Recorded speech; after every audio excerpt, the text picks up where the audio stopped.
My name is Lillian Carter. I am 66 years old, and I spent most of my life working quietly as an engineer. People see a widow with gray hair and modest clothes and assume I live on a small pension, a woman fading into the background. What they don't see is everything I have carried in silence. The choices, the sacrifices, and the fortune I've guarded with absolute discretion. On the day my daughter Sophia married Jason Reynolds, I thought I was ready for anything. The Reynolds estate was vast and glittering, a place where even the chapel smelled of expensive roses.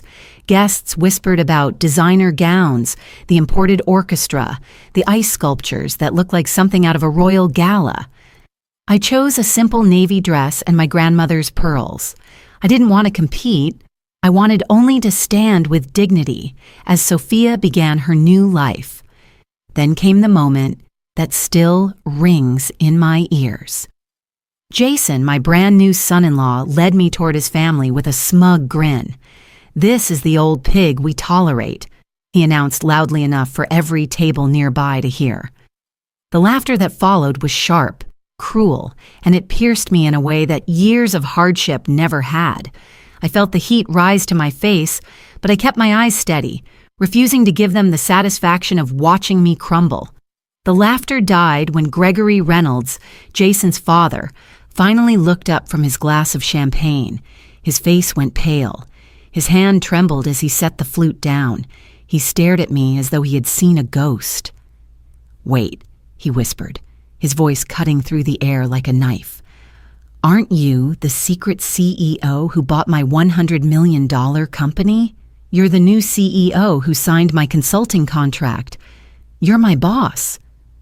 In that instant, the grand hall froze. Forks hovered mid-air. Sophia's smile faltered. Marjorie Reynolds, Jason's mother, clutched her pearls as if she had just realized they might not be the most valuable jewels in the room. Jason himself blinked, confused, as though the floor had shifted beneath him.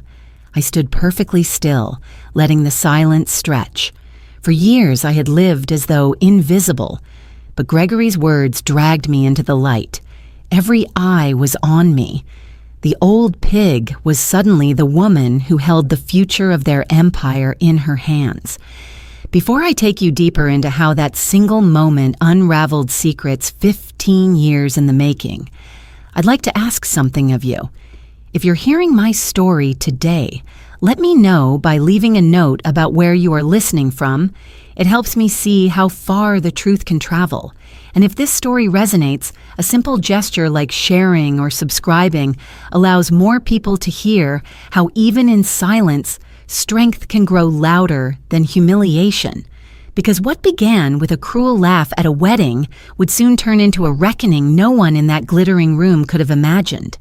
And it all started with me, the woman they thought was nothing more than a family embarrassment. I wasn't always a woman people underestimated. Once, long ago, I was Lillian Carter, co-developer of an energy storage prototype that changed the battery industry. My husband Richard and I were both engineers. He was the visionary. I was the one who made things work. We built lab benches out of plywood, sketched circuitry between bills, and tested lithium cells in a garage that smelled perpetually of solder and burnt toast. Back then, our dreams didn't include estates or investment portfolios. We just wanted to build something that could last. After 3 years of grinding prototypes and caffeine-fueled nights, Richard's design caught the attention of a mid-tier tech conglomerate. They didn't want our company, just the patent. We sold it for $25 million. It was more money than we had ever imagined seeing in our lifetime. But we weren't fools. We didn't buy yachts or join country clubs. We told Sophia, who was barely a teenager then, that we had enough to live comfortably, not extravagantly. She believed us. That belief was by design. We hired financial advisors, but I kept the reins tight. I didn't trust the euphoria of sudden wealth. While Richard focused on solar investments and tinkering with his small projects, I studied market cycles, sat through earnings calls, and learned how money, real money, moves quietly through trusts, mergers, and shell acquisitions. My background in systems engineering turned out to be surprisingly useful in structuring portfolios. I didn't gamble. I built frameworks. When Richard passed away from a sudden aneurysm 10 years ago, it felt like someone had cut the power to our home. For days, I moved like a ghost through our house. I found notes he left on napkins, a half-finished schematic in his drawer, a bottle of my favorite jasmine tea chilling in the fridge with a post-it that read, "For L." He'd been planning our 35th anniversary. I mourned him, of course, but I also buried myself in the one thing I could still control: strategy. My net worth, thanks to compounding investments and quiet equity stakes, had grown beyond what Richard and I had ever forecasted. I didn't feel rich. I felt armored. Silent power was the only protection I had left. Reynolds Enterprises had once been a family-run manufacturing company with a legacy of modest innovation. Gregory Reynolds took it public with great fanfare, but struggled to adapt to the demands of rapid tech transitions. I noticed the signs early: aggressive debt leverage, weak R&D reinvestment, and a flashy rebrand that tried too hard to look like a Silicon Valley disruptor. Beneath the surface, the ship was taking on water. Through a Delaware holding company, I began purchasing minority shares, quietly. Then over time, through layered trusts and nominee entities, I bought more. By the time Reynolds Enterprises posted its worst quarterly report in a decade, I was already the majority stakeholder. I didn't stage a hostile takeover. I didn't want to make headlines. I proposed a soft restructure, bring in new management, settle existing debt in exchange for governance control, and sign a consulting contract with Gregory to avoid PR backlash. The board accepted.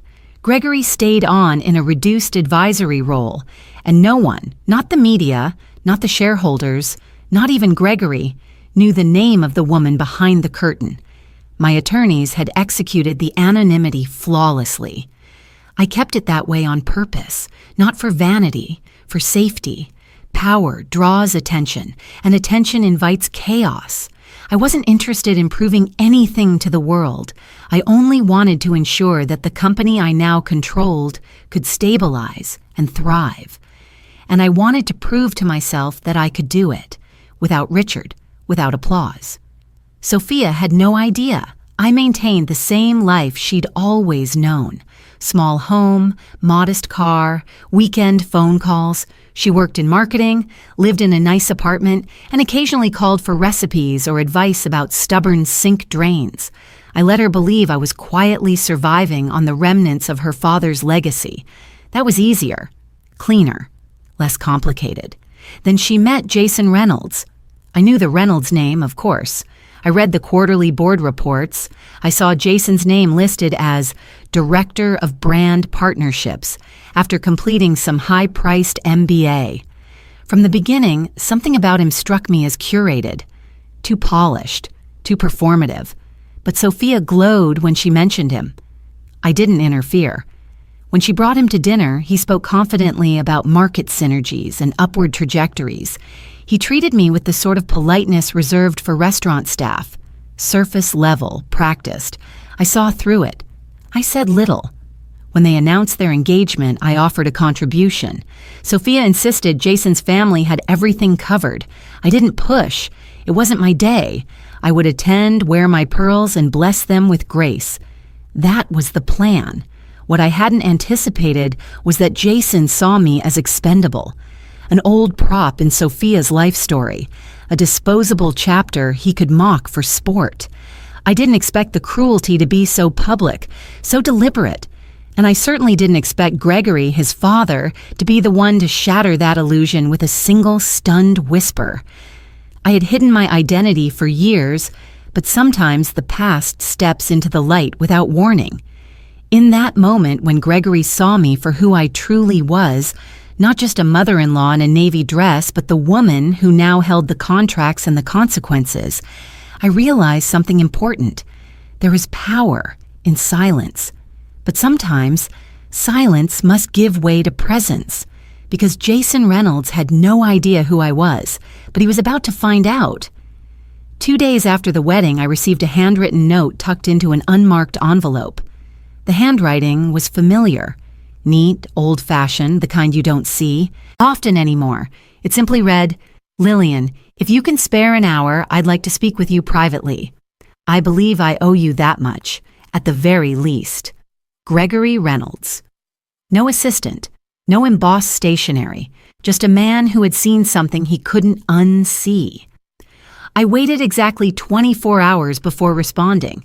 Then I called a number I had buried in my phone years ago. We agreed on a neutral location, a quiet cafe downtown, one that hadn't changed much since the 1980s. It wasn't far from the Reynolds Enterprises headquarters, but it felt miles away in spirit. I arrived first, choosing a booth in the back, the one with the chipped formica table and flickering pendant light. I ordered black coffee and kept my coat on. The pearls around my neck rested cold against my skin. Gregory appeared 10 minutes later, slightly out of breath, but still holding himself like a man trained to command rooms. He wore a gray overcoat with a silk scarf, but his eyes looked older than they had at the wedding, less polished, more searching. As he sat down across from me, his hands hovered over the table before finally resting on the edge. "I didn't come to apologize," he began, then stopped himself. "That's not quite true. I did come to apologize, but not for what happened at the wedding." I nodded once. "Then why?" He looked down at his hands. "I came because I realized, sitting there with a champagne flute halfway to my lips, that I've been blind for years. And when I finally saw you, really saw you, my pride cracked wide open." The waitress interrupted, refilling my coffee, taking his order. Gregory asked for the same. Black, no sugar. "I didn't recognize you at first," he continued, "not just because of the pearls and the quiet way you stood, but because I never thought to look. You were background noise to me, until that moment." I let the silence sit. I'd learned a long time ago that people reveal more when you give them space to stumble through their discomfort. "I failed," he said plainly.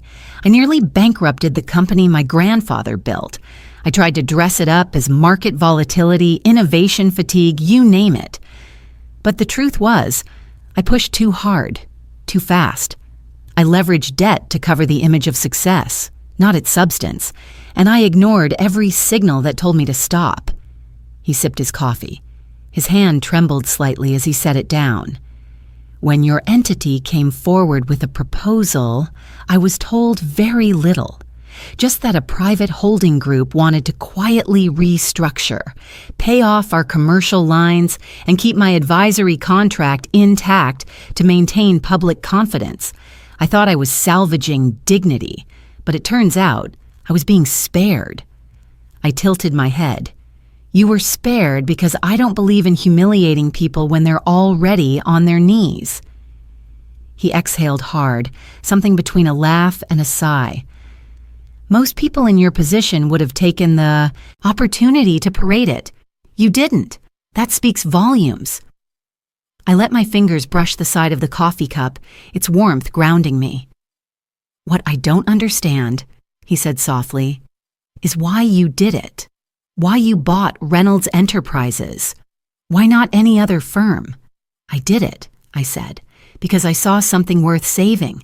Not the brand, not the building, the people.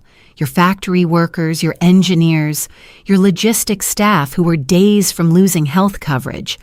You were about to make decisions that would have gutted hundreds of families. I couldn't watch that happen when I had the tools to prevent it." He looked away for a long moment, his jaw clenched. "I thought I had a legacy," he muttered. "I thought I was protecting something sacred, but I was too proud to admit I was losing control." "Pride," I said, "is expensive." He smiled, rueful. "Tell me about it." The waitress brought refills.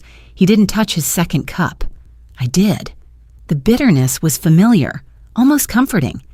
"You know," Gregory said after a long pause, "when I called you boss in that hall, it wasn't out of spite. It was out of awe. I've seen a lot of players in this industry, but none so quiet and precise. You moved like a ghost through the legal landscape. I didn't even know what hit me until we were halfway through the merger documents.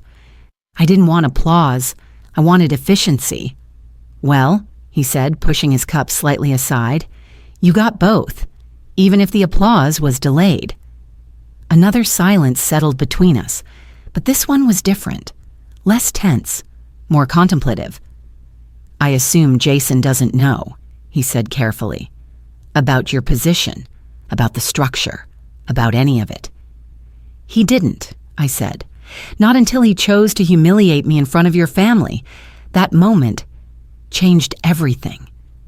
Gregory shook his head slowly. That boy thinks the world owes him rewards just for existing. He's never been told no, never had to fight for something real. His mother made sure of that. I raised an eyebrow. Marjorie? He chuckled bitterly. She married money, then made sure Jason believed he was money. Never mind character, never mind responsibility. Just image. That's why she resents you even if she hasn't said it aloud yet. You threaten the illusion. I studied him for a moment. And what about you, Gregory? Do I threaten yours? He looked me straight in the eye. No, you shattered it. And I'm grateful. I didn't expect that. Not the honesty, not the gratitude, but something about the way he said it. Tired, unguarded, true. Struck a chord in me I hadn't felt since Richard died. What happens next? He asked. That depends, I said. If your son continues down the path he's on, there will be consequences. Not because I seek vengeance, but because I protect what matters. And right now, Sophia is standing on a crumbling bridge. She doesn't know which side to walk toward. Gregory nodded slowly. If you need me to speak, in any setting, I will. Just say the word. Thank you, I said. I might. He reached for his coat, pausing as he stood. I never thought I'd say this, he said, but I'm glad you're the one steering the ship now. Reynolds Enterprises might finally be in the right hands. Then he extended his hand across the table. For a moment, I hesitated. Then I took it. His grip was warm, firm, but not dominant. It was the handshake of someone who had stopped pretending, someone ready to be an ally even if the path forward was uncertain. As he turned to leave, I glanced down at the coffee cups, his untouched, mine drained. A faint ring of bitterness left at the bottom. Fitting. Outside the window, the afternoon light had shifted, golden and sharp. The world looked the same, but I knew better. Something subtle had changed. Gregory Reynolds had once seen me as a footnote. Now he saw me as the author, and the story I was about to write would demand clarity, courage, and above all, the strength to stay silent until the moment was right. Because silence is not weakness, it's just strategy in waiting. The morning sunlight spilled through my kitchen window as I stood rinsing out a small china teacup, one from a set Richard had given me years ago. It was chipped near the handle, but I kept using it. Partly out of habit, partly because it reminded me that some things only grow more meaningful with their imperfections. My phone buzzed on the counter. I dried my hands slowly before picking it up. Sophia. Can we have lunch today? Just the three of us. Jason wants to talk about something family-related. I read the message twice. There were no emojis, no exclamation points, just that quiet formality my daughter only used when something unsettled her. I set the phone down and stared at it, my mind already circling through the angles. I hadn't heard from Sophia since the wedding. No thank you for attending, no how are you doing? Not even a comment about what Jason had said, just silence. But that message, it meant the gears were turning. At the wedding reception, after Gregory's recognition pierced the room like a bolt of lightning, Sophia had glanced at me with a look I couldn't read, half shock, half something else. And now here she was, asking for lunch, not one-on-one, but with Jason.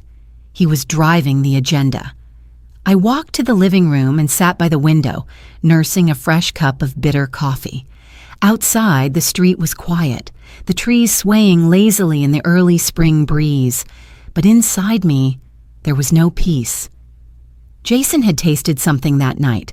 Not just embarrassment, not just confusion, but the sharp metallic scent of hidden power. And he wanted answers. He wasn't going to let it go. I knew this type. I had worked with men like him. They dressed their ambition in charm, then used love as leverage when charm failed. They didn't believe in inheritance through affection. They believed in acquisition through opportunity. And I had just become the opportunity. Sophia didn't see that yet. She was still caught between two truths, the man she married and the woman who raised her. But the wedding had fractured something in her, and fractures, once formed, always widen with pressure. I texted back. Me. Sure, name the place. She replied quickly. A French bistro near their apartment. Upscale, discreet. Of course. Hours later, I arrived 10 minutes early. I always do. I chose a table near the back, requested still water, and waited. The waiter offered a wine menu. I declined. I had no appetite for showmanship. Jason and Sophia entered together. She wore a pale blue blouse and minimal makeup. Her smile was hesitant, her eyes a shade darker than usual. Jason, on the other hand, looked like he'd stepped off a magazine shoot. Charcoal blazer, designer watch peeking out from under the cuff, sunglasses he removed with a flourish before slipping them into his inside pocket. "Lillian," he said smoothly, "you look well rested." "Jason," I nodded. "Sophia." My daughter gave a small smile, then took the seat beside me instead of across. Jason sat directly in front, aligning himself opposite like an attorney before cross-examination. Menus came. Jason waved his away. "We won't need long," he told the waiter. "We just want to talk first." Sophia looked down, then back up at me. Her voice was soft. "Mom, there's something we wanted to ask you. Actually, Jason thought we should." He jumped in, smiling as though he were hosting a dinner party. "We were just a little curious after the reception. Gregory's reaction to you? That whole thing about you being his boss?" He gave a light laugh, but it didn't reach his eyes. It threw everyone off. He's usually not so dramatic. I said nothing. I sipped my water and waited. "So," he continued, folding his hands neatly on the table, "I did a little research, just casual, nothing invasive. You know me, I like to understand context, and I stumbled onto something interesting." Sophia tensed beside me. Jason leaned forward. "Do you remember an acquisition about 3 years ago? A firm called Calera Holdings bought a controlling interest in Reynolds Enterprises. Very clean transaction. Public filings, but very little press. Almost like someone wanted it that way." I didn't blink. My expression stayed neutral, polished with decades of practice. He smiled again, wolfish this time. "Here's the thing. Calera Holdings traces back to a series of LLCs managed through a Delaware trust, but one of the signatories, just one, matched a signature I've seen before." He slid a photo across the table. Grainy, black and white. A moment frozen in time from 3 years prior. A woman seated at the end of a long mahogany table, half-shadowed, her face turned 3/4 away from the camera, a silk scarf around her neck. Pearls. Not a full face, but just enough. "I found this," he said softly, "in the archives of a corporate law firm I interned at during business school. I remembered the meeting being oddly quiet. Off the books almost, but the moment Gregory saw you at the wedding, it all clicked." Sophia looked at the image, then at me. "Mom," she said slowly, "is that you?" I didn't answer right away. I looked down at the photo, not because I needed to see it, but because it gave me time to weigh the risk of silence. Jason spoke again, but this time his voice dropped the charm. "I don't mean any disrespect, but we're family now, and we deserve to know the truth." Sophia's eyes filled with something I hadn't seen in a long time. Fear. Not of me, but of the distance forming between the version of me she thought she knew and the one that had stood at her wedding without flinching through the cruelty. She placed her hand lightly on my wrist. "Mom, is there something you never told me?" That question pierced deeper than Jason's tactics ever could. My voice, when it came, was even. "I've kept many things private, not because I wanted to deceive anyone, but because some truths serve their purpose best in silence, until they're needed." Jason smirked, "And now they're needed." I met his gaze. "That depends. What do you plan to do with them?" He leaned back, smug again. "We'll see." Sophia stood abruptly. "I need a minute," she whispered, and walked away from the table, her phone clutched tightly in her hand. When she was gone, Jason dropped the act completely. "I know you're sitting on something big. I don't know how deep it goes, but I have a hunch. And you're not the only one who knows how to dig." I didn't flinch. "Be careful where you dig. You might find things that don't belong to you." He narrowed his eyes. "You're not just some quiet widow. You're playing the long game. But let's be honest, Lillian. You've played it alone for too long. At some point, you'll need allies. And family makes the best allies." "Not always," I said, finishing my water. "Sometimes family just makes the deepest wounds." Sophia returned then, her expression unreadable. She didn't sit. She placed a few bills on the table and nodded toward me. "Thanks for coming, Mom. We'll talk later." Jason tried to follow, but she was already walking toward the door. I stayed in my seat, watching them leave. The photograph still sat on the table. I picked it up, folded it once, and tucked it into my coat pocket. It wasn't the evidence that worried me. It was the growing shadow in Jason's eyes. 3 days later, I received a reservation confirmation for lunch. I hadn't made it. The email came from a private concierge service linked to an exclusive French restaurant in the heart of the city, the kind of place where the menus had no prices and the wine list arrived in a separate, leather-bound volume. The name on the reservation, Carter Reynolds, table for 3, noon sharp. No message from Sophia, no note from Jason. Just the quiet implication that this was happening, whether I liked it or not. I arrived 5 minutes early. I always do. The host greeted me by name and led me through mirrored walls and hushed chatter to a window-side table dressed in white linen and polished silver. The air smelled of truffle butter and power. Jason and Sophia arrived moments later. He wore a tailored navy suit and a pale lavender tie, his expression polished to shine. She looked tired, beautiful, always, but distant. The girl who used to eat cereal at midnight while quizzing herself for biology exams was now the woman walking toward me in 3-inch heels, her phone clutched tightly in her hand. Jason took his seat across from me with the ease of someone born into entitlement. Sophia sat beside me again, as she had during our last meeting. Another small shift I didn't overlook. He gestured grandly to the sommelier. "We'll have the 2005 Bordeaux. It breathes well in this kind of weather." The sommelier bowed and vanished. Jason turned back to us, all smooth confidence. I thought we deserved something more elegant than that last lunch. No offense to bistro chairs and lukewarm water. Sophia gave him a glance, not unkind but not warm either. I unfolded my napkin slowly, placing it on my lap. "You asked me here, Jason. Let's not waste time." He gave me a knowing smile. Straight to the point. I respect that. The wine arrived, decanted with reverence. Jason raised his glass, swirling it like a man who wanted everyone to notice how little it mattered to him that people noticed.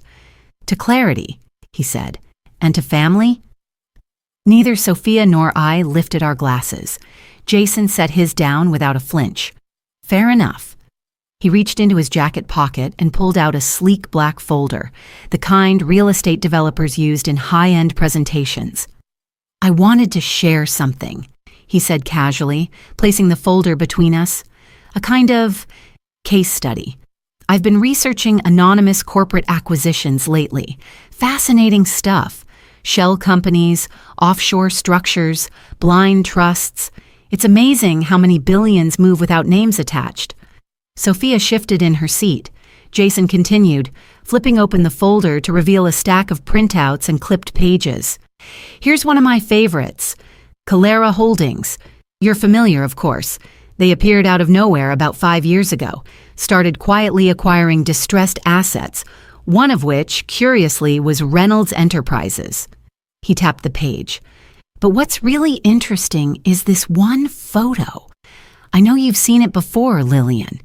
You were there. He slid the photo toward me again, the same grainy image from before, now in higher resolution. A woman, in pearls, seated at a boardroom table, her profile just visible beneath soft lighting. Sophia's breath caught beside me. Her voice was low. It really does look like you. Jason leaned back, steepling his fingers. I had a digital forensics team enhance the metadata, cross-reference timestamps, security logs, even badge records. It's not just a hunch anymore. He paused, waiting for a reaction. When I gave him none, he pressed on. You've been living 2 lives, haven't you? The quiet widow with a modest home, and the silent CEO behind $100 million acquisition. His tone sharpened slightly. That takes strategy. I respect it, honestly. But here's the thing. I don't like playing games when the stakes involve my family or my wife. Sophia turned to me, her eyes brimming with something harder to define than hurt, yearning. She wanted an explanation, not just confirmation. Mom, she whispered, why didn't you tell me? I looked at her. Not at Jason, only at her. Because it was never about you needing to know, I said softly. It was about me needing to protect what I'd built. And I knew that the moment it became public, it would stop being mine. Jason scoffed. Come on, that's not protection. That's control. I met his gaze. You confuse discretion with manipulation because you've never had to hold power without broadcasting it. He sat forward, his voice cooler now. So what's the end game, Lillian? Keep pretending until the board finds out? Until the press gets a whiff? Or maybe until Sophia wakes up and realizes her own mother doesn't trust her? Sophia flinched. Enough, she said quietly. Jason ignored her. You knew exactly who I was before I even met Sophia. You vetted me. I was part of your long game from day one. No, I said.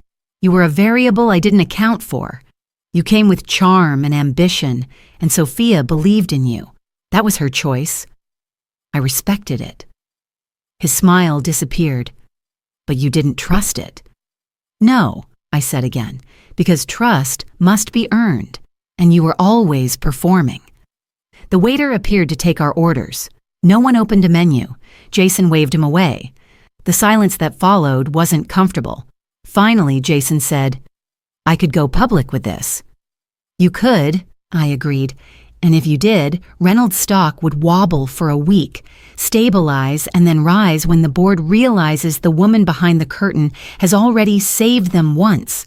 You won't hurt me. You'll only expose yourself. Sophia looked between us.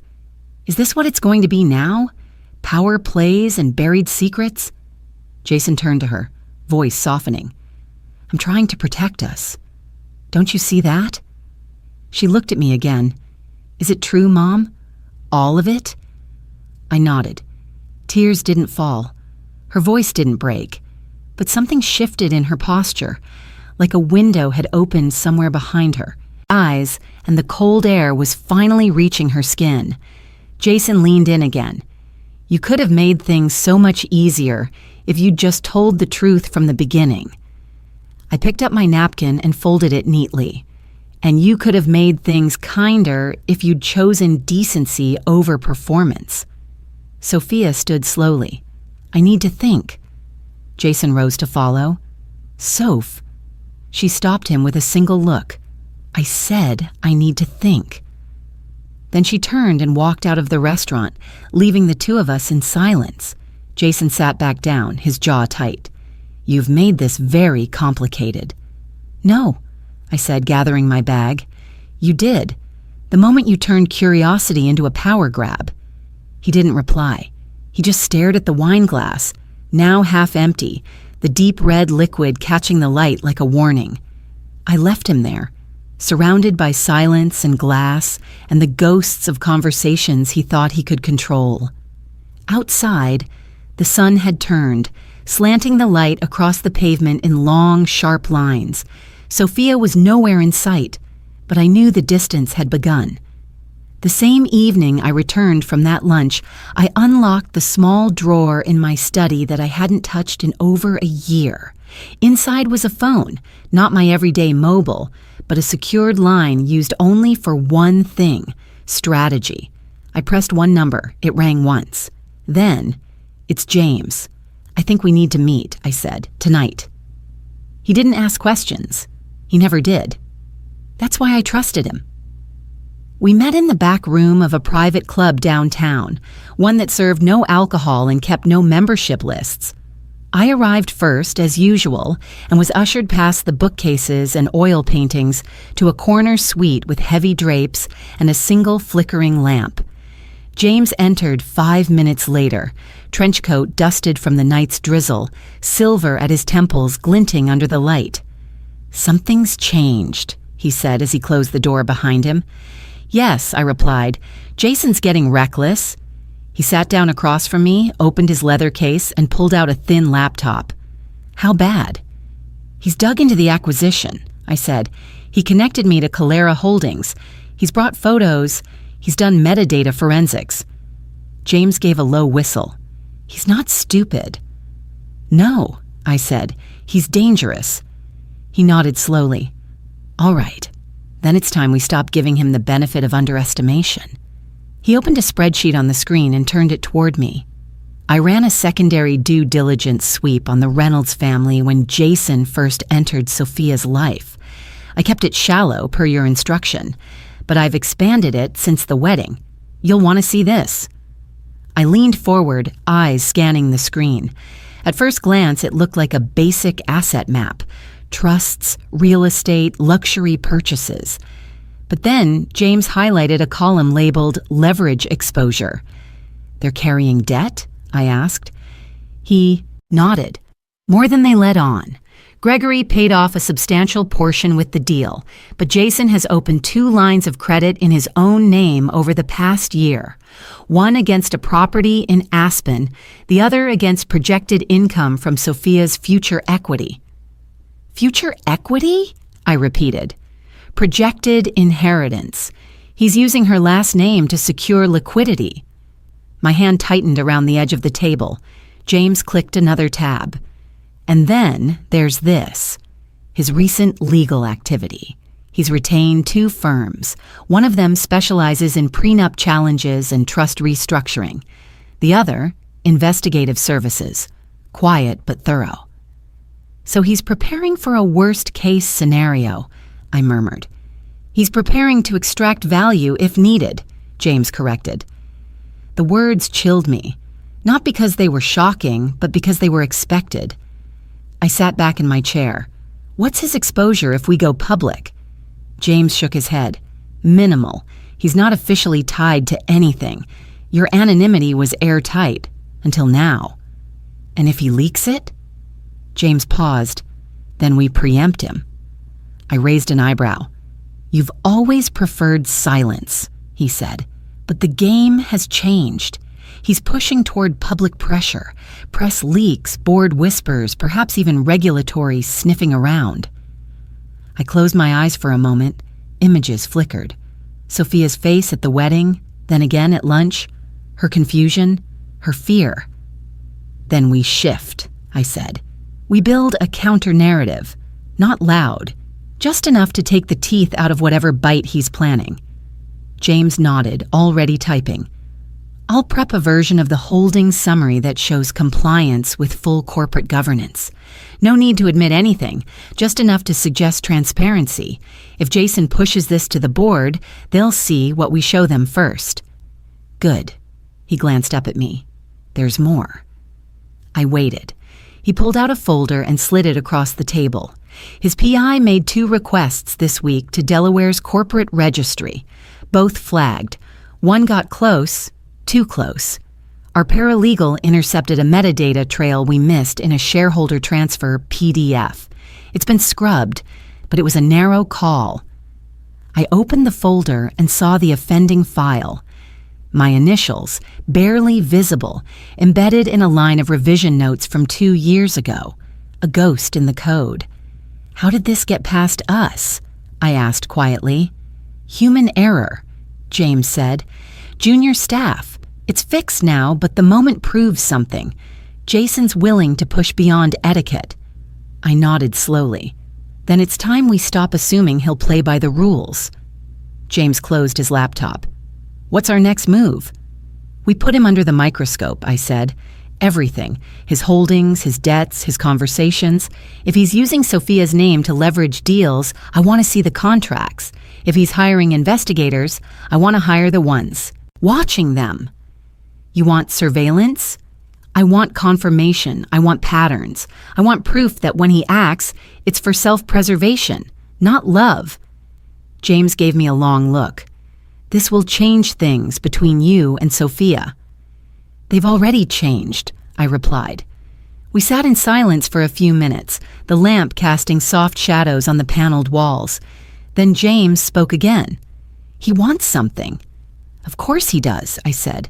But it's not just your money, it's proximity to power. You're the gateway to a legacy he never earned. I stared at the folder, at the ghostly metadata line.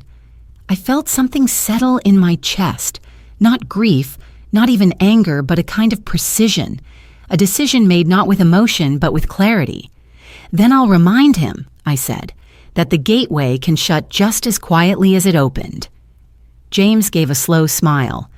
Now that's the woman I work for. I stood, smoothed my coat, and gathered the files.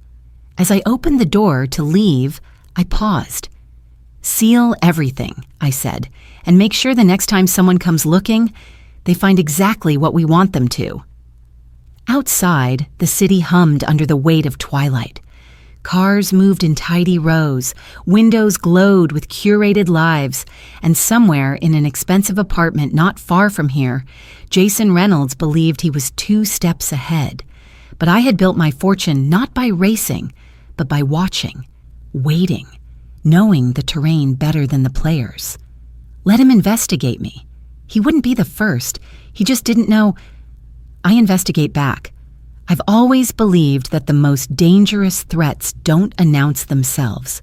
They arrive in quiet emails, in revised file versions, in metadata. The moment James showed me the document Jason's private investigator had traced, one with my initials buried in a version control log, I knew we had underestimated his reach.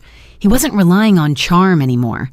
He was mobilizing people who made careers out of digging where they weren't welcome. I didn't sleep that night. I sat at my desk with a legal pad and a cold pot of jasmine tea, combing through every possible exposure point in my corporate web. Calera Holdings, Obsidian Trust, Dull Heart Advisors. Each name, each filing, each shell was supposed to be airtight, until it wasn't. The next morning, I returned to the private office James and I shared under an alias on the 19th floor of a glass tower overlooking the river. It was our war room, minimalist furniture, encrypted systems, a view that looked down on the city like a queen surveying her kingdom. James was already there, sleeves rolled up, glasses perched low on his nose. The air smelled faintly of printer toner and espresso. His laptop screen showed an access log, dozens of entries. He didn't look up as I entered. "They're getting more aggressive," he said. "Last night, the same PI pinged 2 different legal databases. He's trying to cross-link tax IDs. He's looking for a human mistake." "And did he find one?" "Not yet, but he's getting close." I sat beside him. "Then we get closer." Over the next 72 hours, we built our own case. On him. We started with what we knew, the investigator's name, pulled from a redacted invoice Jason's legal firm had submitted to a vendor that James's paralegal intercepted through a dummy query. From that name, we traced his history. Ex-law enforcement, suspended once for unauthorized surveillance, now freelancing under the radar for clients who didn't want things done properly, only done. I instructed James to hire a second firm, not to defend, to mirror. "You want us to follow the follower?" he asked. "I want to know where he eats, who he reports to, how he gets his information. If he's collecting data on me, I want every bite that leaves his hands logged and time-stamped." James nodded. "Then we'll need a honeypot." I smiled faintly. "Already drafted." We planted a set of documents on a cloud-based server disguised as a paralegal's sandbox drive. It contained just enough plausible detail, a fictional shell company with partial ties to Reynolds Enterprises, and one file named Transfer Review, LC Final V3.pdf. It included redacted figures, half-valid EINs, and one deliberate metadata trail embedded in the PDF properties. I titled the author field LC, Executive Review Only. 2 days later, the trap was triggered. At 1:27 a.m., the decoy file was accessed through a masked IP address using a tool designed to bypass link expiration. We captured the fingerprint immediately, location tag, a shared workspace in a suburban plaza 40 minutes from the city. James's hired firm had a car in the parking lot within the hour. By sunrise, they'd confirmed the man's presence through the building's rear exit camera. He had taken the bait, but he hadn't stopped there. Later that afternoon, James showed me footage of the same investigator lingering near the entrance of a co-working space used by one of my dormant holding companies. "He's trying to find live ties," James said. "He's hoping to catch someone logging in from a cafe, slip up on a Wi-Fi network, anything." I watched the footage again, focusing on the investigator's posture. Hands in his coat pockets, baseball cap pulled low, but the eyes told a different story. Calculated, aware. He wasn't guessing. He had a list. "Can we intercept him?" I asked. "Not without exposing our own trail," James said, "but we can make him chase a ghost." So we did. We sent a burner email, an anonymous tip sent through a dead-end proxy to a mailbox we knew he monitored. The subject line read, "She signs everything from Cavalier." The name had no significance, but it was enough to send him looking. 2 days later, he requested archived documents from a boutique legal agency with a historic tie to a client called Cavalier Asset Management, a firm I had quietly dissolved 6 years earlier. Nothing there, of course, but the search would keep him busy, distracted. Meanwhile, I turned my attention inward. The metadata breach James had flagged earlier haunted me. A paralegal, young, bright, loyal, had uploaded the file to a collaborative review drive and forgotten to sanitize it. Her initials were there too. She had no idea it meant anything. She wasn't careless, just unaware of how far someone like Jason would go to peel back the surface. I called her into my office. She looked pale when she entered, holding a notepad. "Did I do something wrong?" she asked quietly. I shook my head. "No, but I need you to understand how important this next step is." I explained everything, gently but firmly. The need for absolute discretion. The way small mistakes can become dangerous simply because of who's looking. To her credit, she didn't cry. She asked if she needed to resign. "No," I said. "You're staying and you're learning. From now on, you're on the scrub team." She blinked. "Scrub? You'll be reviewing every outbound document, every log, every revision. You'll be our second firewall." She straightened. "Yes, ma'am." Later that evening, I sat in the dark and reviewed the timeline. Jason's legal preparation, his investigator's trail, his attempt to paint me into a corner. He thought he could force a reveal, that if he pushed hard enough, my house of cards would collapse. But my house wasn't built from cards. It was built from stone and reinforced with silence. James called just before midnight. He bid again, he said. He tried to backtrace the honeypot metadata. Then he attempted to log in using a spoofed admin credential. We blocked it and flagged the IP. Where did it lead? Back to Jason's condo, not masked this time. I let out a breath I hadn't realized I'd been holding. Have the report ready, I said. We'll use it when the moment's right. And the girl, Sophia? She's not ready to hear it yet, I said. But when she is, I want her to see proof, not hearsay. I closed the call and sat in silence, watching the faint reflection of the city lights across my windows. The truth wasn't always a weapon. Sometimes it was a shield, and sometimes it was bait. Let Jason hunt shadows. I had already mapped every corridor in the dark. It was early evening when the knock came. I had just set 2 place settings on the dining table, out of habit more than hope.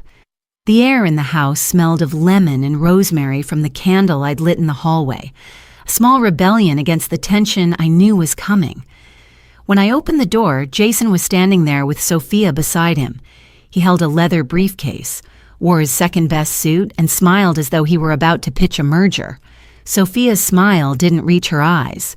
"Evening," he said. "Thanks for seeing us." I stepped aside. I assumed you'd come eventually. They entered together, coats still on.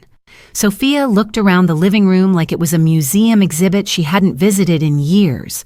She paused near the bookshelf where Richard's engineering journals still lived, untouched. Jason moved with purpose. "Is the dining room all right, or should we sit here?" "The dining room's fine," I said. We walked in silence. The chandelier overhead gave off a warm, amber glow. I had placed a decanter of red wine on the table, unopened. Jason's eyes went straight to it. 2008? He asked. 2005, I replied. "Good year," he said. "Structured, complex." I didn't respond. I waited. He opened his briefcase and removed a stack of papers clipped neatly in a bound folder. We've been giving a lot of thought to what comes next, not just as a couple, but as a family, and I think we've come up with something meaningful. Sophia sat to my right, hands folded. Her pearls, the ones I'd given her on her 25th birthday, rested against her collarbone, a detail not lost on me. Jason slid the folder across the table. "We'd like to propose a family foundation." I didn't touch the folder. "What for?" "To create a legacy," he said, eyes shining. "To house charitable giving, educational outreach, future family ventures, real estate, equities, even consulting fees. Everything aligned under one strategic umbrella, consolidated, tax-advantaged, and intergenerational." I looked at him. He continued, undeterred. "We're thinking initial capitalization at $70 million, modest, scalable. You'd sit as chair. Sophia and I would manage daily operations. We'd bring in independent counsel, of course, just to keep it clean." Sophia's voice was quiet. "We just thought it could be something we build together." I opened the folder. It was well prepared. Jason had used the right language, mission statements, clauses for perpetuity, balanced governance. But it wasn't what was on the page that mattered. It was what wasn't. No protections for Sophia, no safeguards around withdrawals, no clear boundaries between assets I had created and structures he now proposed to manage. Jason watched me read, his face confident. "Before you say anything," he added, "I just want to acknowledge how impressive all this is. What you've built, what you've hidden, frankly. It took me a while to even begin understanding the scope." I turned a page. "And I get it," he said. "Privacy is power, but at some point transparency becomes the stronger move, especially when there are people who want to be in your corner." I looked up. "Is that what you want to be, Jason? In my corner?" He smiled, slow and assured. "I want us to stop pretending. That's all." I poured a glass of wine and set it in front of me. I didn't drink. I just let the light catch its surface, deep and still. Then I asked the question I'd waited weeks to ask. "Do you love my daughter?" The silence was immediate. Sophia's eyes flicked to Jason's. He hesitated, just a breath too long. "Of course," he said. I nodded. "Then I assume your actions have always reflected that love?" "Lillian," he began. I reached into my own folder, thinner than his, and pulled out 3 sheets of paper. I placed them beside the wine glass. "This," I said, tapping the first page, "is the invoice from the private investigator you hired, the same one who tried to trace shell companies and breach a secure document portal. He failed, but not before triggering a forensic alert." Jason's face tightened. "This," I said, tapping the second, "is the contract you drafted with a legal firm specializing in marital asset restructuring. It outlines scenarios for trust contests, spousal shielding, and leveraged prenup adjustments. You filed it 3 weeks after the engagement." Sophia's lips parted. Her hand went to her pearls. "And this," I said, tapping the third, "is a copy of a voice recording, time-stamped and verified, in which you discuss projected asset gains based on Sophia's marriage to a high-net-wealth individual. Your words, not mine." Jason's mouth opened, but no sound came out. Sophia stood. Her chair didn't screech. She lifted it carefully as though afraid of the sound her rage might make. "Is that true?" she whispered. Jason didn't answer. She looked at me. "Why didn't you tell me?" "Because you weren't ready to hear it," I said. "Not until now." Jason turned to her, pleading. "It's not what it sounds like. That was old. From before we even—" Sophia stepped back. "Don't." He took a step toward her. "Sophia—" She raised her hand. "Stop." The room fell quiet again. The chandelier flickered once. I turned to Jason. "I built what I have in silence. Not because I'm ashamed of it, but because power handled properly doesn't shout. It protects. It prepares. You thought marrying my daughter would give you access. Instead, it gave you exposure." He sat down slowly, the confidence draining from his face. I pushed the documents toward him. "These aren't for leverage. They're for clarity. I don't want a foundation. I don't want a legacy you think you can siphon. I want my daughter safe." Sophia sat again, this time across from Jason. She spoke softly. "Did you ever love me, or was I just proximity?" Jason looked at her, eyes wide. "Of course I loved you." "Then why did you plan for what happens when that love isn't useful anymore?" He didn't answer. She nodded once, the kind of nod that ends things. Then she reached up and unclasped the pearl necklace. She placed it on the table, gently, like it might break. I reached across and took it. "You don't need to give it back." "I'm not," she said. "I'm just setting it down for now." The meaning wasn't lost on either of us. Jason finally spoke. "You think this is over, just like that?" I looked at him. "You came into my home offering a deal. I'm giving you something better." He frowned. "What?" "An exit." He scoffed. "You think you can push me out?" "I don't think," I said. "I know." He stood sharply. "You can't erase me from her life." "I don't need to," I said. "You've already started erasing yourself." Jason looked at Sophia. "Say something." She didn't. He looked at me again. "You think money makes you untouchable." I shook my head. "I think integrity does." He grabbed his folder, left the wine untouched, and walked out without another word.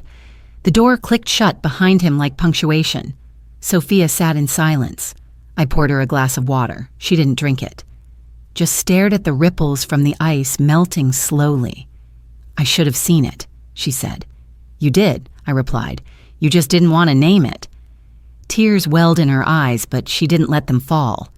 "He said all the right things," she whispered. "They usually do," I said, "until the moment they don't." She reached across the table and took my hand. "I need time," she said. "You have it," I replied. We sat there, mother and daughter, in a quiet house that had seen more truth that night than in the last 10 years combined. Outside, the wind rattled the hedges. A storm was building, but inside something had cleared. Not healed, not yet, but cleared. The silence in the apartment was so complete, it felt almost alive. Sophia closed the front door behind her with a soft click and leaned against it for a moment, her palms flat against the wood. Her heart wasn't racing, but her breath came shallow, like her body had forgotten how to take up space. Jason wasn't home. His gym bag was gone, and the hallway light had been left on, a detail that once would have made her smile, some tiny proof that he existed in this space with her. Now it felt like static. She slipped off her heels and carried them through the living room. The apartment was still immaculate, decorated in warm neutrals and tasteful accents, but to her eyes, it looked staged. The books on the shelf felt unread. The throw blanket folded over the couch felt untouched. Everything in place, everything curated, everything Jason.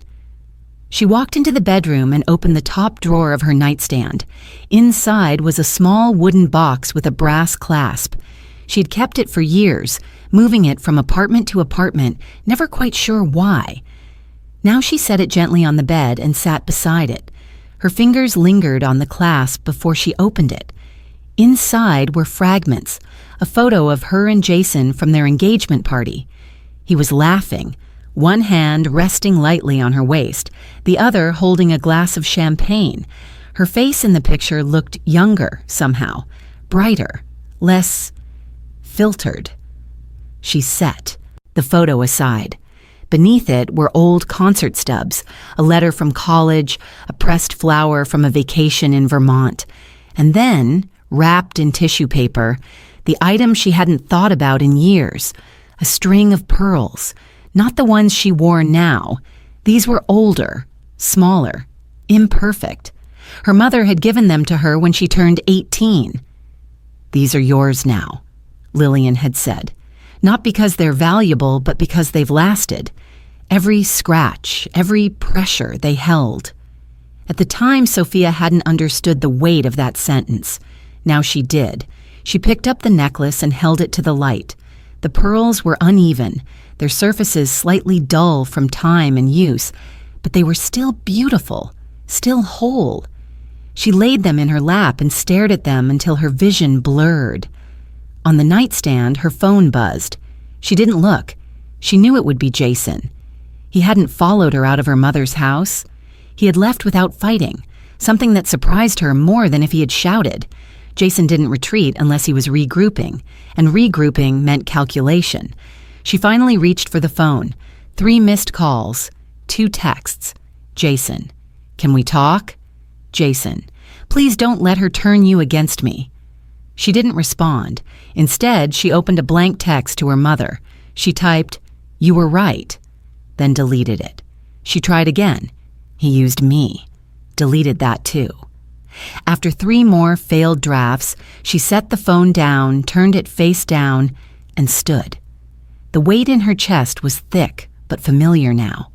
She moved through the apartment as though underwater, gathering items into a small overnight bag, jeans, a soft sweater, toiletries.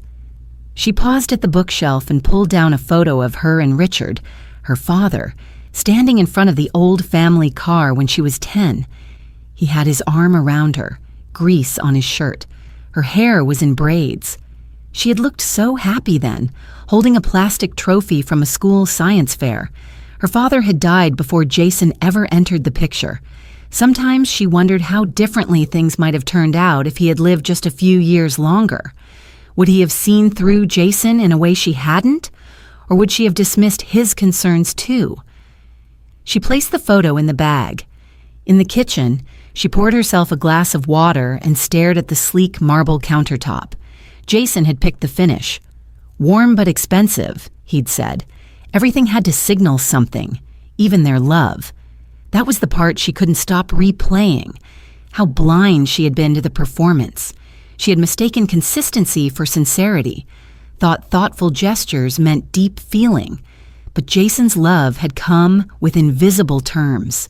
And now, stripped of illusion, she could see them all. She walked to the living room window and looked out at the city. The skyline glittered under the night sky, but it felt far away, like a postcard version of her life. A voicemail buzzed. She listened, half against her will. Jason's voice was soft, practiced. "Soph, I know you're hurting, I get it, but we're married. That means something. You said forever. I don't know what your mom showed you or how she spun it, but we can fix this. Call me, please." She deleted the message. She turned off the lights, grabbed her bag, and walked toward the door. Then she stopped. She returned to the bedroom, opened the nightstand drawer again, and pulled out a small leather journal she hadn't written in for years. On the inside cover, in her handwriting, was a quote her mother had once shared with her. "Pearls are made under pressure. So was I." She held the book for a long moment, then tucked it into her bag and stepped out into the hallway. The air felt cleaner there, colder but clearer.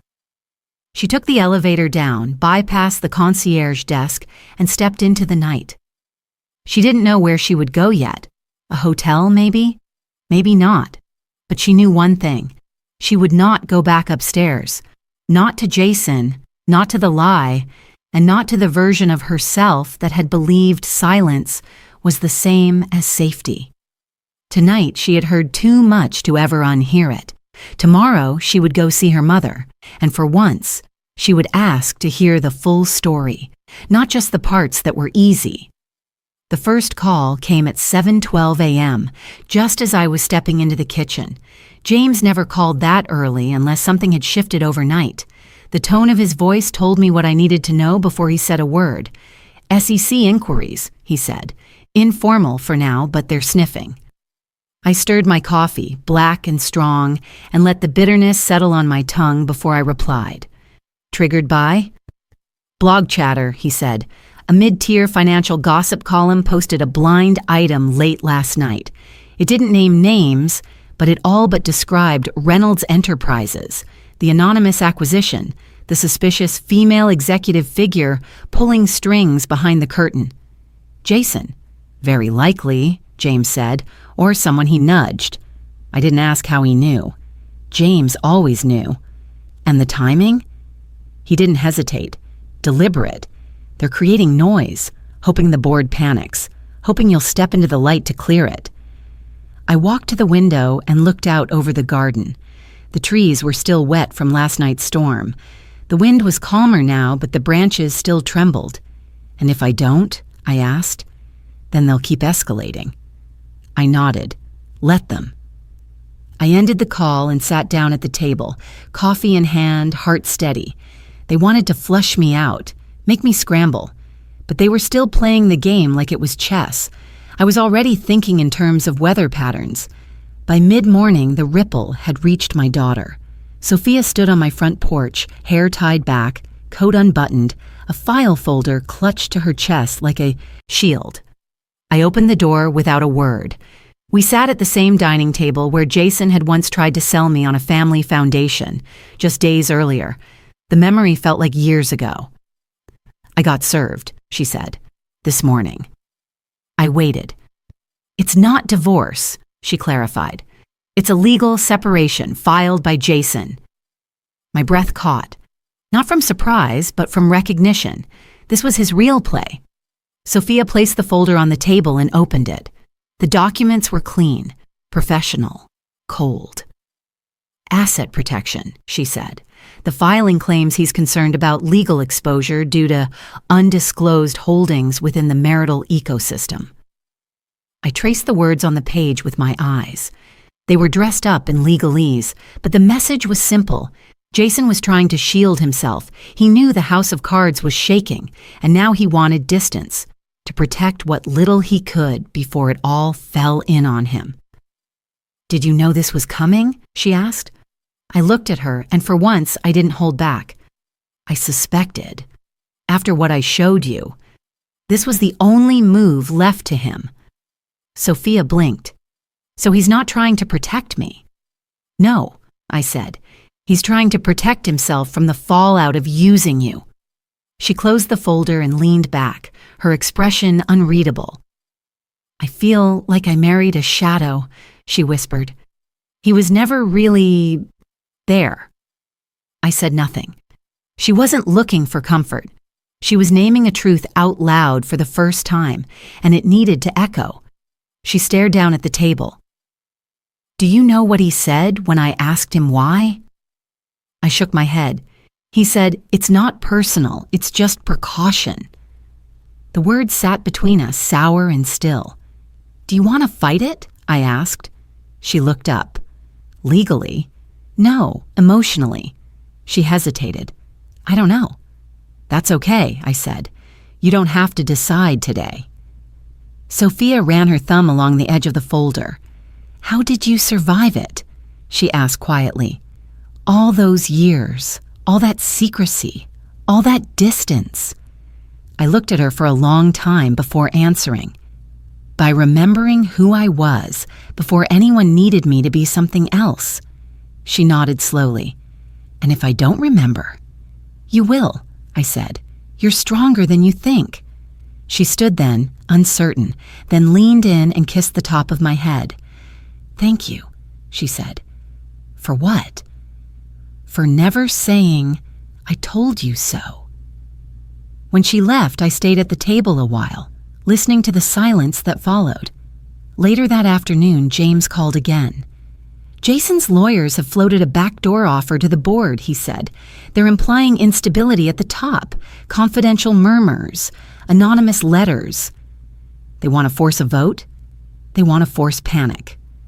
I stood, walked to the window again, and looked at the garden. The storm had passed. The sun was out now, but the ground was still soft. They won't get it, I said. Schedule a board session, but on our terms. Invite Gregory. He needs to be there. Public? No, discreet, closed room. We'll show them exactly what we want them to see. And Sophia? I paused. She stays out of it, I said, until it's safe to come in. That evening, I brewed another pot of coffee and sat down to read every word of the separation filing, every clause, every loophole, every tactic dressed as neutrality, and I realized something. Jason never planned for marriage. He planned for absorption. He didn't want a partner. He wanted a ladder. And when the climb grew unsteady, he filed paperwork to jump off without a scratch. I folded the document, placed it back in the folder, and wrote a single note in the margin. No reaction. Let him play his hand first. Then I turned the page and began building mine. It began with a headline. Short, sharp. Designed not to inform, but to provoke. Who really owns Reynolds Enterprises? The blog was niche but influential, a place where anonymous tips turned into whispered truths faster than corporate PR teams could respond. It didn't name me. It didn't have to. It asked questions with just enough precision to make the answers obvious.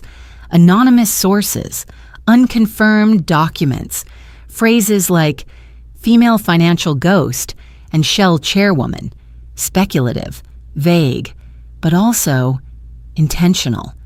This wasn't journalism. It was bait. James called 15 minutes after the post went live. They've lit the match, he said, voice calm. We can still control how far the fire spreads. I stood in my study, the light from the window cutting across the oak floors like prison bars.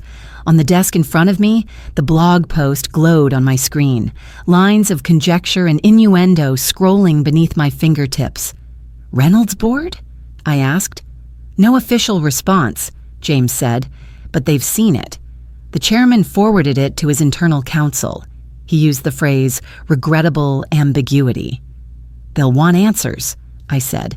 They'll want containment, he corrected. The last thing they need is investor panic.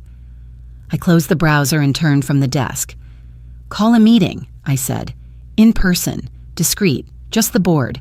No media, no leaks. I'll speak directly. He hesitated. Are you sure you want to break cover? I looked out the window. I don't intend to reveal anything they didn't already suspect. I intend to confirm what matters, and nothing else. James exhaled through the line. All right, I'll schedule it. I turned back to the desk and picked up a folder labeled Media Containment Strategy. Inside were protocols we'd built years ago but never had to use. Until now. Later that afternoon, I met with James and our external PR counsel in the glass-walled conference room above the city. She was a woman in her late 40s, sharp-eyed, impeccably dressed, and known for one thing, controlling the story without ever telling it. "There are 3 options," she said, clicking her pen. "Option 1, deny everything. Option 2, confirm and attempt to reframe. Option 3, say nothing and let the air drain out on its own." "Option 3, I said. James raised an eyebrow. "You're sure?" "Yes," I replied. "They want me to react. I won't." The PR advisor smiled. "Good. That's the right call, for now. But we'll prepare responses anyway. Not statements. Principles. Messaging that sounds neutral but asserts authority." She opened her folder and read aloud. "Reynolds Enterprises remains committed to transparent governance and the integrity of its leadership structure. We do not comment on speculative media inquiries, nor on individuals who are not officially named in corporate disclosures." I nodded. "Include a sentence about protecting shareholder value." James added, "and legal compliance, regulatory adherence." She scribbled, "Done." We moved on to online monitoring. "There's a slow build happening," she explained.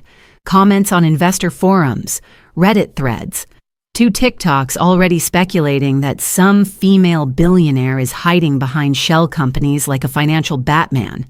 It's gaining traction." I closed my eyes for a moment, then opened them. "Set alerts. Anything that uses my name, any of my aliases, or ties to Sophia or Jason, flag immediately." "Understood." James leaned forward. "The blog is already working on a follow-up. Their editor reached out to the Reynolds board anonymously for comment. They want someone to break ranks." "Then we give them a room where the only sound is the truth," I said, and we locked the door. 2 hours later, James sent the formal invitation to the board.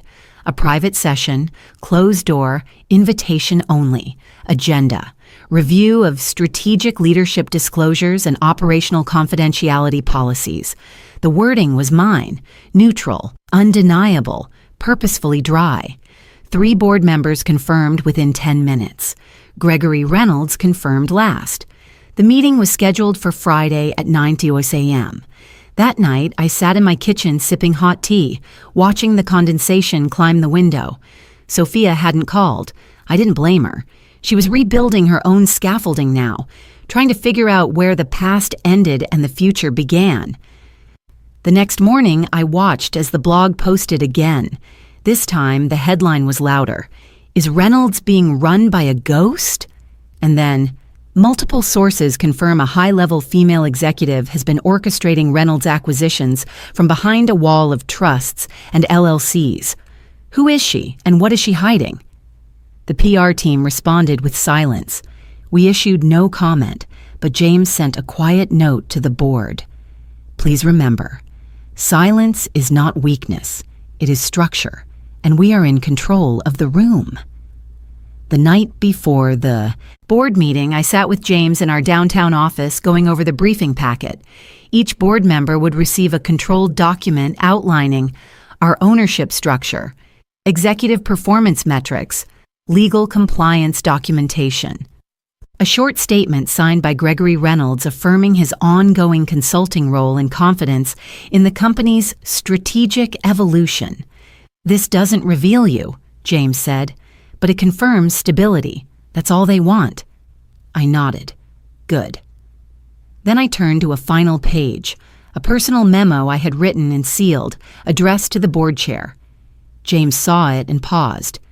"You're giving them this?" "Yes." "You sure?" "It's not a confession," I said.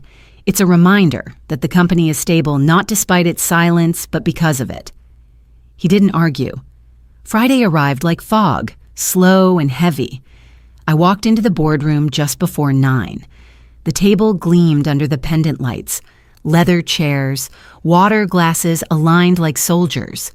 and 11 eyes waiting to see what I would do. I said nothing at first.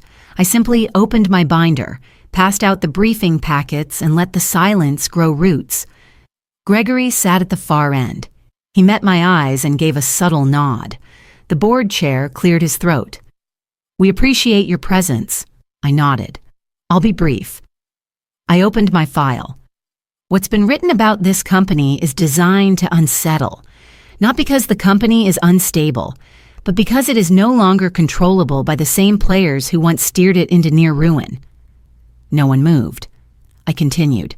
The restructuring of Reynolds Enterprises has never been about ego or identity. It has been about restoring integrity, fiscal discipline, operational excellence, and that is exactly what the numbers reflect. I gestured to the packets. This shows earnings growth, compliance audits, debt resolution, governance improvements. If the board requires anything beyond that, I'll provide it, but I will not defend stability. There was silence, the kind that made people wonder who they'd underestimated. The chair finally said, "And your role?"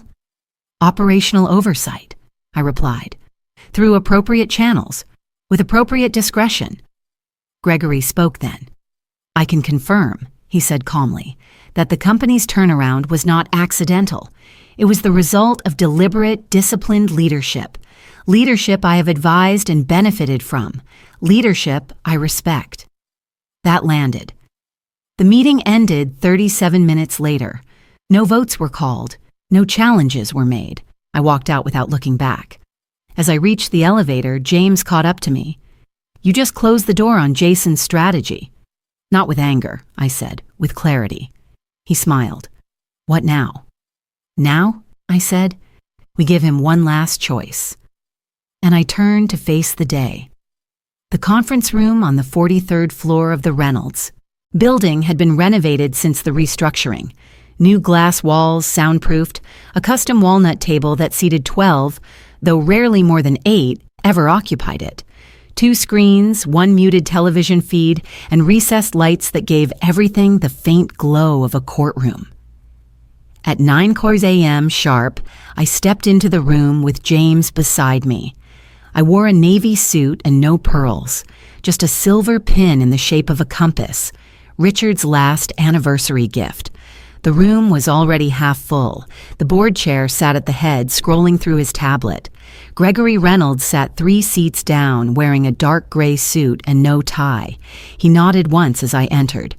The others, general counsel, CFO, and an external advisor, acknowledged us politely but cautiously. Then Jason arrived. He strode in with Vance, his attorney, a man in his early 40s with good shoes and a habit of making eye contact 3 seconds too long.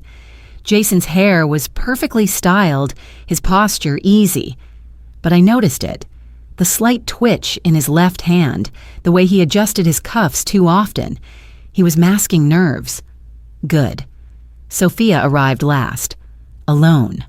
Her coat was folded neatly over her arm and she carried no bag, no phone in sight. She wore pale beige, her hair in a low knot. Her face held nothing but calm. She didn't look at Jason. "Shall we begin?" the board chair asked. Everyone sat. James passed folders to each member. Vance placed his own folder beside Jason. Papers shuffled. Water glasses clinked. The board chair looked toward me. "Ms. Carter, this meeting was called at your request." I nodded. "Yes, but I'm not here to make a presentation." Jason leaned back, one arm draped over the chair. "I'm here," I continued, "to propose a resolution. One that restores focus to this company and puts an end to the disruption seeded from the outside." Jason laughed quietly. "You make it sound like there's been sabotage." "Hasn't there?" I said calmly. "Leaked documents, anonymous blog posts, investigative probes targeting board members, rumors designed to trigger doubt without ever stepping into daylight." Gregory cleared his throat. "We've all read the pieces." "Then you understand," I said. "These events aren't coincidence, they're strategy. But today, we end that game." Jason leaned forward, And how exactly do you propose to do that? I looked at him. With an offer. I slid a single document across the table. James mirrored the motion, passing identical copies to each person. Jason didn't touch his. The board chair adjusted his glasses and read aloud.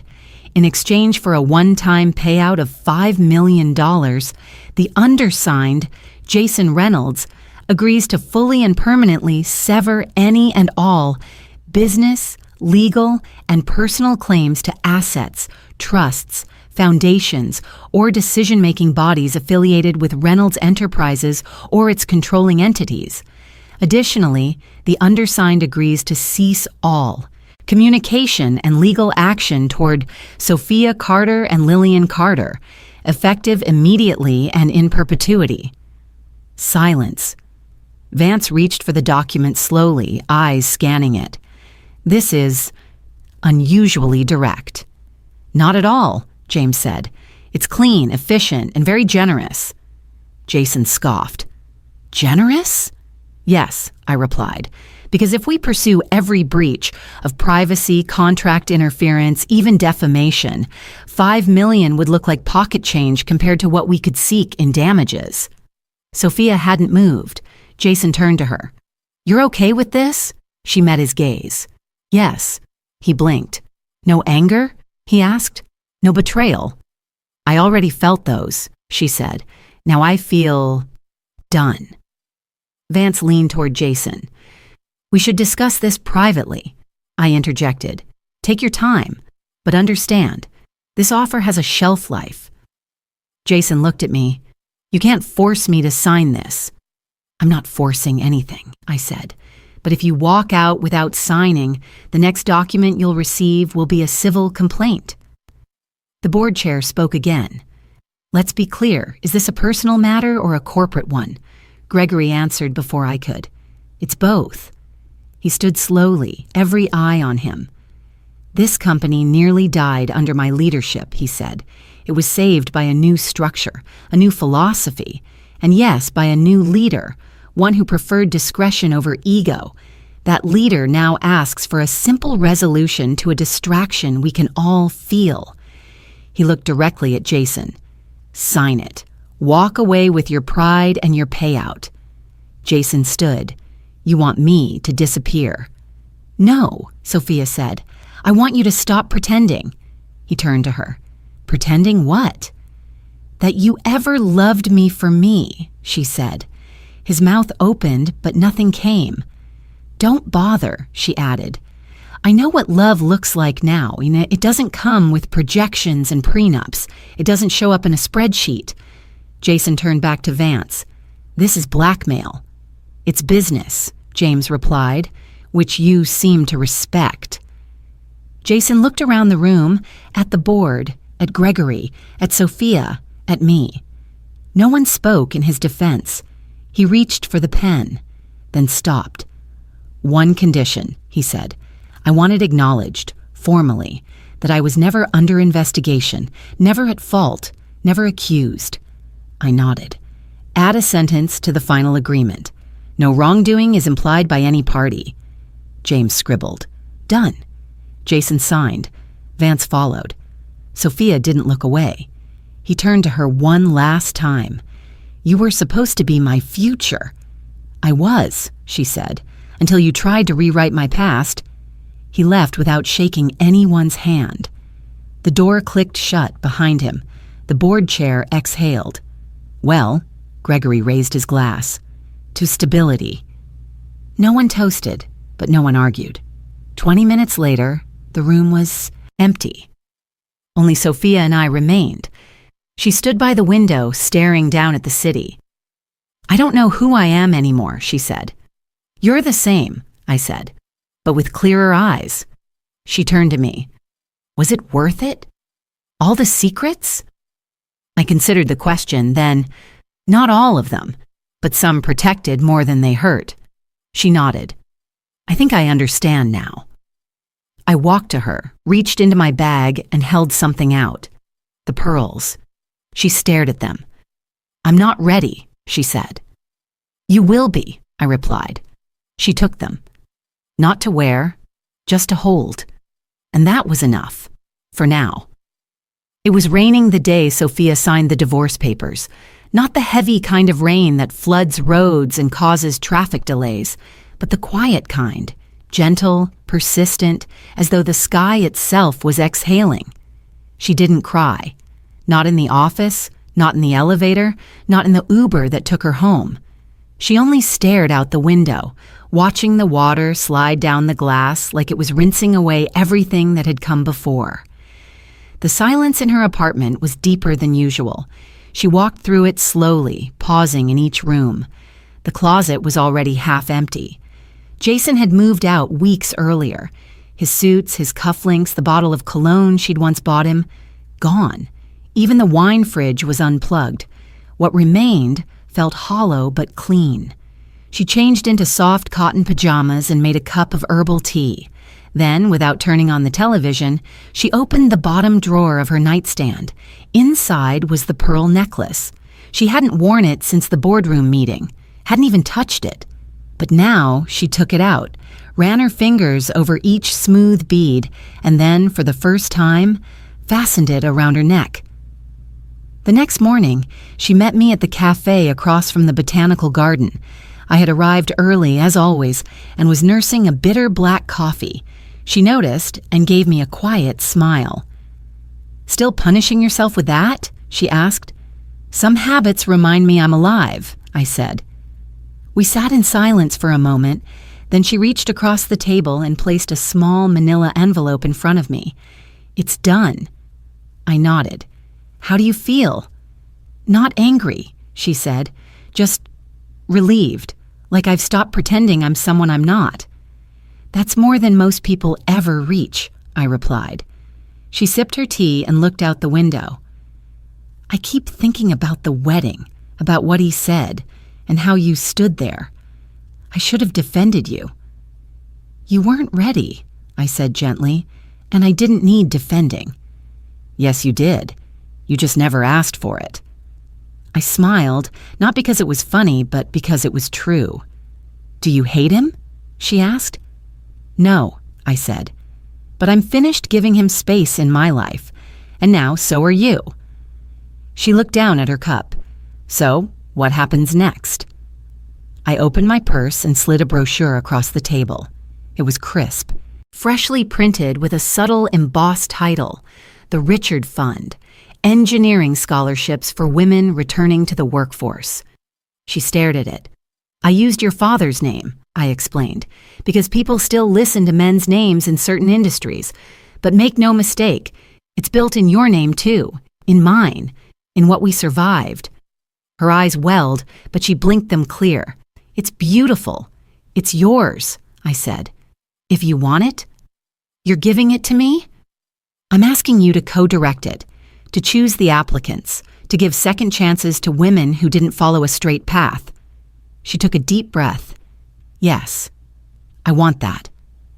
I nodded. "Good. There's something healing about helping others reclaim their worth." We parted with a long hug, no words needed. I watched her walk away, pearls around her neck, head held a little higher than before. 2 months later, I moved into a modest house in Santa Fe, not because I had to, but because I wanted peace. The house was adobe style, with red tile roofs and a front porch that caught the evening light. There was no staff, no buzz of business, just a cat I adopted from the shelter and the sound of wind through desert sage. In the mornings, I read. In the afternoons, I wrote letters to the women who had received the first round of Richard Fund scholarships. Many of them were older than Sophia. Some had children. One had survived an abusive marriage. Another had been laid off at 59 and retrained in solar engineering. I told each of them the same thing. You are not starting over. You are continuing forward. I wore my pearls again, but sparingly. Once to a community fundraiser. Once when I gave a quiet guest lecture at a local college. Most days they stayed in the drawer, next to a photo of Richard and me on our anniversary in Banff, bundled in coats, laughing with cold noses and snow in our hair. One Saturday morning, I received an unexpected email. The subject line read, "He says hello." It was from Sophia. Attached was a photo of her and a man I'd never seen. He had kind eyes and a crooked smile. They were standing in front of a bookstore, arms around each other, a paper bag of used novels clutched between them. Sophia's face was relaxed in a way I hadn't seen in years. Her message was short. "His name is Daniel. He teaches. He listens. He knows everything and nothing about me, and that's perfect." I smiled and replied, "I look forward to meeting him, but not before grilling him on his literary taste." The last time I returned to the Reynolds building was not for a meeting, but to attend Gregory's retirement gathering. It was a quiet affair, just a few close colleagues, a light buffet, and a framed photo of the company's original founders on display. Gregory gave a short speech, nothing grand. He simply said, "It's never too late to admit when someone else was the better leader." When he stepped down, I walked over and handed him a sealed envelope. He raised a brow. "Is this another severance package?" "No," I said. "It's a copy of the consulting agreement you signed 5 years ago. You missed a clause." He opened it slowly, reading the circled section. Clause 12. Upon completion of the full 5-year advisory term, Gregory Reynolds shall retain honorary status as board consultant emeritus, with full access to company research archives and 1 annual dinner with the CEO, paid for by the company. He laughed, long and true. "You put that in? I knew I'd want to pick your brain someday. Or share a bottle of scotch," he said. "Only if you stop watering it down with ice." We clinked glasses, and for once there was no tension beneath the smile. One evening, I received a handwritten letter from one of the scholarship recipients. Her name was Melanie. She had started classes 2 months earlier, was struggling with calculus, and terrified she'd fail. But then she wrote something that struck me. "I remember what you said in your letter. Silent strength is still strength." I taped it above my desk. "It helps. Thank you." I folded the letter carefully and tucked it in the drawer beside the pearls. Some battles don't end with victory. They end with clarity, with the weight lifted, with a woman no longer mistaken for a footnote. And so, the story that began in a glittering wedding hall, with laughter like knives and eyes that once looked down on me, ended not with revenge, but with reclamation. I was the old pig they tolerated. Now, I'm the woman they remember differently. Not loud, not cruel, but unshakable, and very much alive.